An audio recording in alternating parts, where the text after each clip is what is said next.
السلام عليكم ورحمة الله وبركاته. معكم دكتور عرفان المصري على موقع كرة القدم السورية والعربية. راح أحكي اليوم على أخطاء تصوير المباريات بالفيديو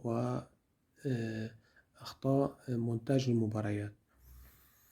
الحقيقة المخرج تبع المباريات لكرة القدم يختلف عن المخرج تبع الفيلم أو مسلسل أو برنامج وثائقي أو لقاء تلفزيوني، يختلف تماما عن هذا الموضوع.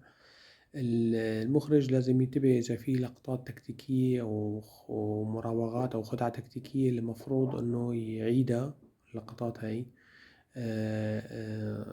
فبصير في أخطاء كتير. من الأخطاء اللي بتصير مثلا إنه عدم وجود كاميرات من جهة تماس المعاكسة لجهة الملعب، لأنه بجوز مثلا تحول الكرة للتماس المعاكس وأنت حاطة بجهة واحدة، ما بتشوف الملعب الجهة التانية من التماس. خلف المرمى ما في كاميرات. فوق اللاعبين كمان ما في كاميرات. عند الضربات الركنية كمان ما بتشوف في كاميرات. فهذا كله زاوية التصوير وبعدها عن الملعب أحيانا بتكون بعيدة كتير الكاميرا. ما بتشوف اللاعبين أصلا، ولا بتشوف أرقامهم، ولا بتشوف شو عم يساووا حركات الخدعة التكتيكية، الخدعة المهارية التكنيكية، خصوصا التكنيكية ما بتشوفها. كل هذا بيمنع انه التصوير الدقيق وممنع التحليل الصحيح، وبيكون اغلبه استنتاجي. فاذا لازم تكون اولا مهما كان الكاميرا قريبة من الملعب ايا كان الجهة تبعها، خلف المرمى، خلف التماس، من جهة الجمهور، خلف التماس، خلف المرمى، من جهة الجمهور، عند الضربة الركنية، عند الضربة الحرة. كل هذا لازم يكون من فوق اللاعبين. لازم تكون الوقت المناسب انك تعرف تصور. اللي بيصير انه كمان انه احيانا ما في زوم، ما في تكبير وتقريب بالكاميرا، فما بتشوف الخدعة التكنيكية، يعني شو صارت مراوغة بقصد يعني. فما بتكون واضحة ولا بتكون، فبتكون انت بدك تعمل استنتاج اقرب من انه، خصوصا انه ما بيعيد المخرج ما بيعيد اللقطات هاي، ولا كأنه عم يصور، فكر هو انه عم يصور فيلم فيديو. هاي الشغلات بدك تعيدها. المباراة تختلف عن الافلام الفيديو او اللقاءات التلفزيونية، بدك تعيدها، بدك تسوي في لقطات بدك تعيدها تريبلاي.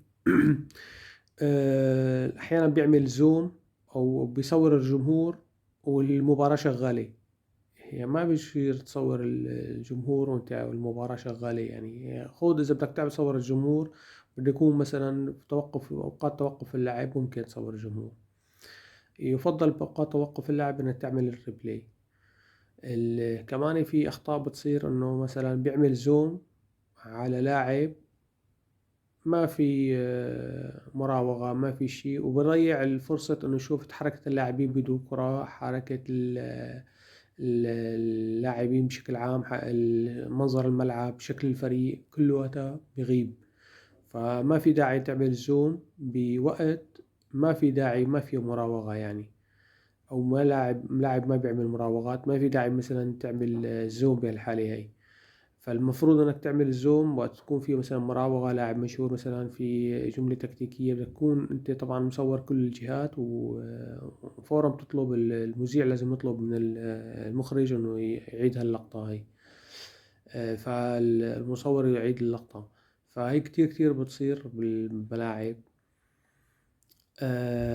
فهدول الأمور كمان، اتخاذ زاوية لعب من جهة الجمهور. يعني بده يكون أنت التصوير بجهة من الجمهور يسمح لك برؤية الملعب بالتماسين. يعني التماس الأول أنا بشوف المباريات الأوروبية بيسمح لك إنه التصوير تشوف الملعب من جهة التماسين، مو بس من جهة تماس واحد، فبتكون قريبة للتماس الثاني أكتر ما تحس حالك إنك قريب للتماس اللي القريب. فبتكون الصورة أوضح وسهل إنك أنت تسيطر على الملعب وتشوف كل أركان الملعب. أحيانا بيصور جهة بالملعب أو منطقة بالملعب ما لها علاقة بالكرة أو بالمسار أو السيناريو تبع اللعب. فهذا كمان خطأ تاني يعني. أحيانا ما بصور حركة اللاعبين اللي جايين مثلا من خط الوسط، اللي بدهم يستلموا الكرة من خط الدفاع أو بالعكس يعني الهجوم. فبتشوف في أخطاء كتيرة يعني أو بتكون الصورة ناقصة، يعني مصور الملعب صحيح، مصور هذا، بس مو الكامل المنطقة، يعني كامل بين الدفاع والهجوم ما بصورها كلها.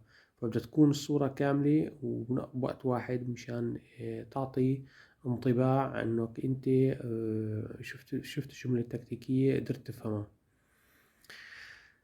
هدول الأهم الأمور اللي حابب أحكي فيهم. كمان في عندك مثلا بالنسبة في أخطاء للمذيعين، مثلا أصوات عالية، صراخات، أي كمان ما خروج عن الموضوع، آه، حكي أشعار، هذا كله ما في داعي إنه تدخل الموضوع. فقط أنت تدخل إنه شو صارت الجملة التكتيكية، عيدها، خصوصا إذا يكون لاعب، إذا كان لاعب كرة قدم هون فرنسا مثلا بيحطوا لاعب كرة قدم يحلل، يعني تحليل فوري، بيساعدك إنك أنت تفهم.